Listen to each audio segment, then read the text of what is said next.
When we talk about psychedelic experiences, then one word which frequently comes up is spiritual. And this can be a pretty loaded word which carries a lot of baggage associated with either mainstream religions or new age bullshit. And for someone like myself, who rejects those ideologies, then using the word spiritual can be a bit of a problem. Furthermore, because of the fuzziness of how the word is used, then it's hard to know exactly what someone means when they talk about being spiritual. Is one person's definition the same as mine? In some cases, clearly not. These guys define themselves as a spiritual community, whereas I would simply describe them as a massive bunch of arseholes.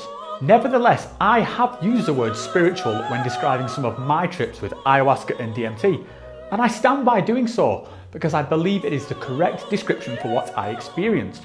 But in this video, I thought it might be useful to do a deep dive into what spirituality actually is and answer the question, what the fuck is spirituality?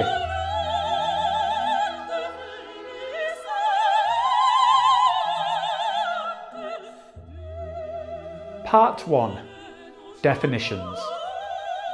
During one of my ayahuasca retreats in Peru, I had a spiritual experience. Whatever your thoughts are about that word, there is simply no other way to describe it.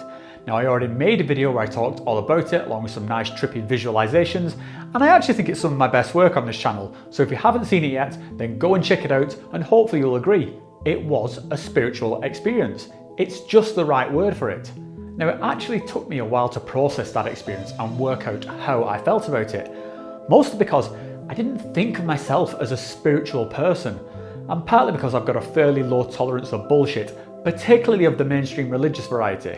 And although that experience was overwhelmingly positive, it really shook up my beliefs about how I thought about myself, and so I had to do some sort of internal audit of how I felt about what happened. I figured a good place to start was to look at the dictionary definition, and this is what I found. Spirituality. Noun. The quality of being concerned with the human spirit or soul as opposed to material or physical things. So that seemed to be a definition I could get behind, because it doesn't explicitly talk about religion, and I liked how it put the focus on what makes us human rather than the material.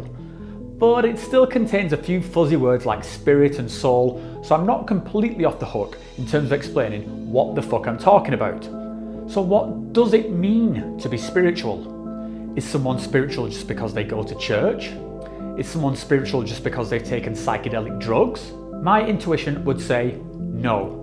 But I realised that even though I would describe myself as on a spiritual path with psychedelics as a starting point, that this statement was simply something I felt rather than understood. And there's still some processing going on here. I'm going to have to unravel what spirituality means to me. Now, around the same time as all this was going on in my head, I was engaging in discussions on subreddits like Rational Psychonaut, which I found incredibly useful, mainly because it made me define what I think of as spirituality, and then try and explain it to a total stranger on the internet. So for anyone who's interested, I'll post a link below to the Reddit thread in question, Science and Spirituality, 2 languages describing the nature of reality. The basic gist of the post was that several, and in my opinion unrelated topics, establish a common link between science and spirituality. And predictably, this brought about the ire from a few users who left comments to the tune of, "Science is real, spirituality is bullshit." The thing was, I didn't 100% disagree with these comments. Science is commonly defined as what is real, or at least what is measurable, and that's perfectly fine. But there is a whole lot of shit out there that just hasn't been measured yet. And yeah, I realise that sounds like I'm opening the door to all sorts of wacky theories, which I'm not, but the fact is that certain things which are extremely important to me, like for example, my subjective experience of being a human being, it's not easily quantifiable, but it's definitely happening to me, and it comes with all kinds of weird shit which we happily assign labels to as though that makes it any less bonkers. The most common example of this that most people can relate to is love. In my example, why does this woman mean more to me than the other ones? Why is my own emotional well-being so intrinsically linked to hers? How did I even select this female as my lifelong mate? It's not like I consciously chose her. I just woke up one day and wanted to be with her forever. I mean, what the fuck's going on? But yeah, we just say that's love and no further explanations required. Just like there is a human experience of being in love, there is a human experience of being aligned with a higher power, and it's that experience which we call spirituality. Now, as for what that higher power might be, it's clearly different things for different people, and I'll go into that in more detail later. But just like love, the experience of feeling spiritual is real, even if it is difficult to measure. Part 2. Proving spirituality is real.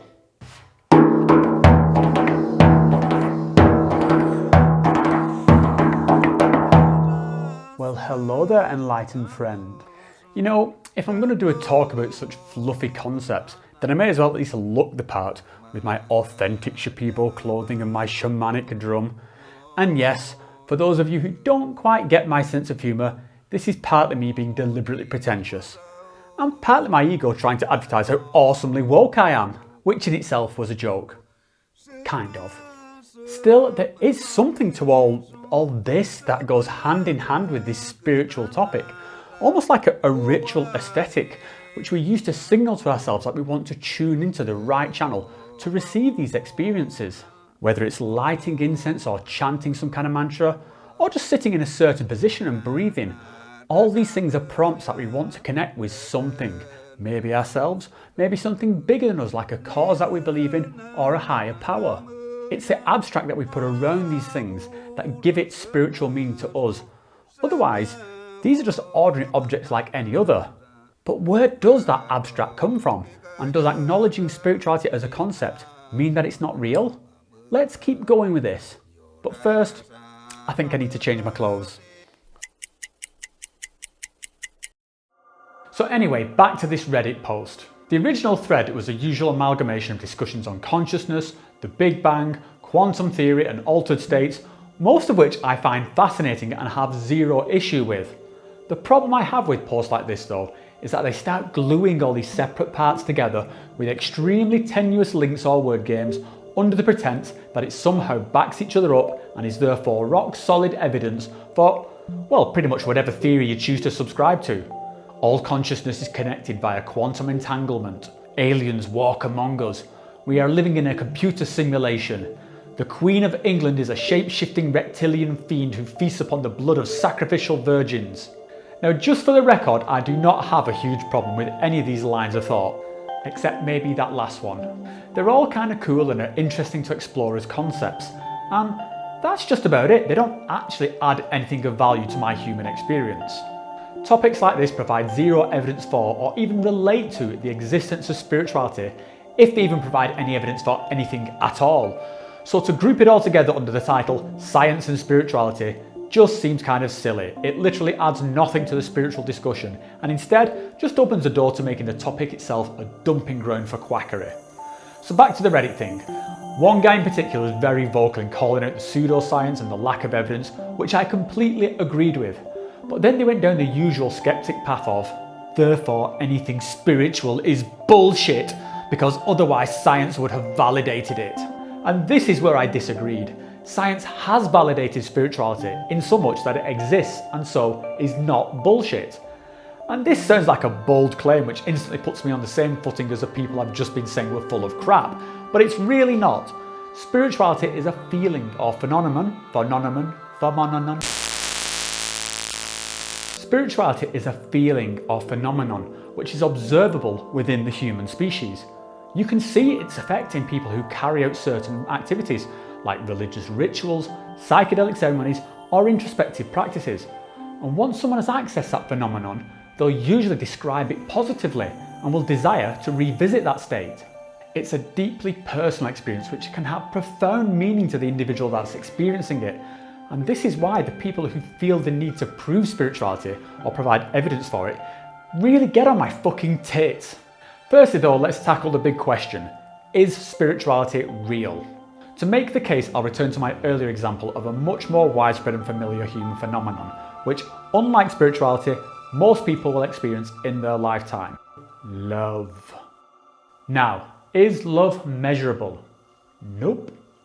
Would measuring it in any way change the subjective experience of love? Nope. Can I demonstrate love? Yes, by being a loving person to those I love. Now, I appreciate that this is a bit of a circular definition, demonstrating love by being loving, but hopefully you'll know what I mean. I can simply state to you now that I love my wife, my children, even my pets, and then all the actions that I manifest as a result of that bond should make complete sense to any observer. He is acting like that because he loves his children. So love exists, at least in the terms of my subjective experience, and no amount of evidence or measurements changes that experience.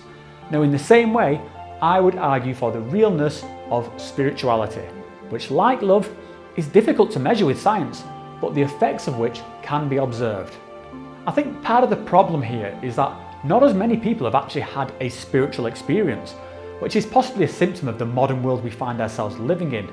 So many people simply discount spirituality as something that doesn't exist, or as some kind of superstitious relic. 10 years ago, I would have been among those people who would have scoffed at anyone making such claims. But then, it happened to me, and it makes me want to cringe to say this, but I became spiritually awakened, enlightened, reborn! Okay, maybe that was a little bit overdramatic, but I did have a spiritual experience, and now I get it. I think I described this pretty well in my trip report of that experience, so I'll just play that clip. And I realised in that moment that I was completely at peace. The non-stop internal chatter of work, identity, ego, needs, everything, it just fell away, and there I was, me, the real me. Stress, fear, anxiety, none of it was here, only I remained, and a sense of being part of something bigger washed down over me. I was part of a story which had been told since the beginning of time, since the first human being raised its hand to the sky and had the first conscious thought, which signified the dawn of our species. I felt the hopes and the dreams of my ancestors filter down through the ages, each link in the chain facing their own struggles and triumphs, with the song of humanity continuing to weave and branch through time, creating new stories and infinite possibilities. And here I am. I am a human being. I am part of this story. This is sacred. It means something. Something which cannot be expressed in simple words, but I could feel it. The kind of spiritual awakening I just described is something that mainstream science is paying close attention to, because the act of having such an experience can be measured, and the phenomenon has been reported in scientific trials with DMT and psilocybin. Those who reported having a mystical experience describe it as being one of the most significant moments of their entire life, which lead to increased success rates in giving up lifelong addictions and a reported increase in overall well-being. So, the spiritual experience is real and has a powerful effect on those who experience it. Does that prove that we're all one and that there is an afterlife filled with a quantum entangled alien consciousness? No, it doesn't. But what it does prove is that there's a common experience within us as human beings that can be reliably accessed just by switching a few neurotransmitters that gives people one of, if not the most profound experience of their entire existence. Now, unlike many people within the spiritual community, I'm perfectly happy to accept that this experience is simply drugs acting on my brain.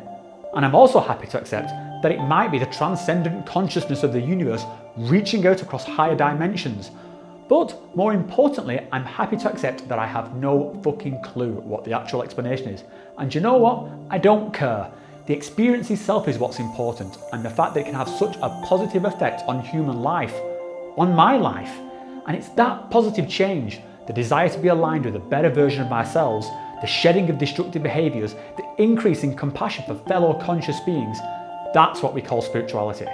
Now again, the wording and the ethereal nature of the experience open the door for all the other woo to tag along, but the core mystical experience, no matter what the cause, is real in that it exists as a phenomenon, and it is observable, and that means something to our species.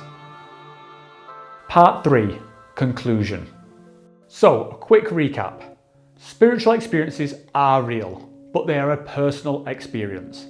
They have no measurable effect on the visible world beyond your own actions, but I can demonstrate it by being a spiritual person. Again, it's a circular definition, but you can see examples of people who most of us would agree are spiritual. For example, Shaolin monks, Peruvian shaman, Dalai Lama, etc. So given that it's an unmeasurable personal experience, then what is the point of these nonsense attempts at cross-referencing the spiritual with science? It adds nothing to your own experience and simply makes the whole endeavour look silly. No amount of science or evidence is going to make a spiritual experience mean any more or any less. The message remains the same. Take the experience for what it is and use it as a positive influence. This is what spirituality means to me. It's my own personal journey and experience within which I'm trying to improve my feeling of well-being, with the goal of being a happier human being. In pursuit of that journey, I have had incredible experiences, some of which seemed like I was connected to the timeless fabric of the cosmos, and some where I was in communion with God. Did either of these things actually happen? I honestly don't care. They happened to me, and it meant something to me, and no amount of evidence changes that, just like no amount of hormones or pheromone detectors will change how I feel about my wife and kids. It's just simply part of my experience.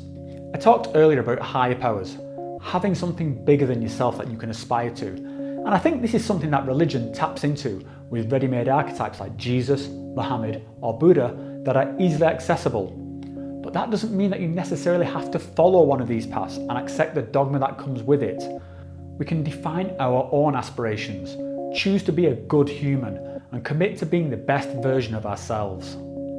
That's what being spiritual means to me. And just one final point. Religion and psychedelics are not in themselves spiritual. They are simply tools or paths to spirituality, in the same way that socializing and dating can be a path to love. You could be deeply entrenched in religion and still be a child molesting monster, or regularly take psychedelics and be a complete egotistical twat. This is another reason why I think it's important to focus on the internal experience, because it's easy to become delusional within an echo chamber of excitable people looking to connect the dots.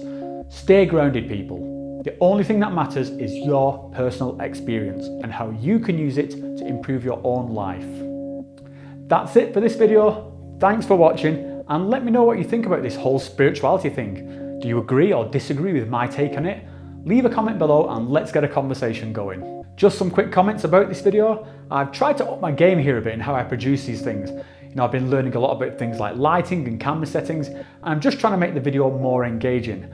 I had a lot of fun putting this one together, so I hope you guys enjoy the result. But yeah, let me know what you think. Can you tell the difference? Is it worth the effort? If any of you guys want to chat with me about this video or anything else related to psychedelics, there's a couple of links in my channel banner for my Reddit page or my email. For those of you who want to financially support what I do here on the channel, then I've just started a Patreon page where supporters get access to extra videos, behind the scene footage, outtakes, blog posts, and I'll be adding a Discord server if I ever get any patrons. I currently have 0 patrons, so if you want to be one of the first and put a big smile on my face, then check out the link in the description below. Also, patrons will get a mention here in the credits, like these guys who donated to the show. So a special thank you to these guys. Your donations go straight back into the show to buy stuff like studio equipment and the visual effects packages that I use. As always, if you enjoy the content here on Adeptus Psychonautica, then don't forget to like this video and subscribe to the channel. And yeah, feel free to share it on other social media and spread the word. Okay guys, I think that's it. Thanks a lot and I'll see you next time.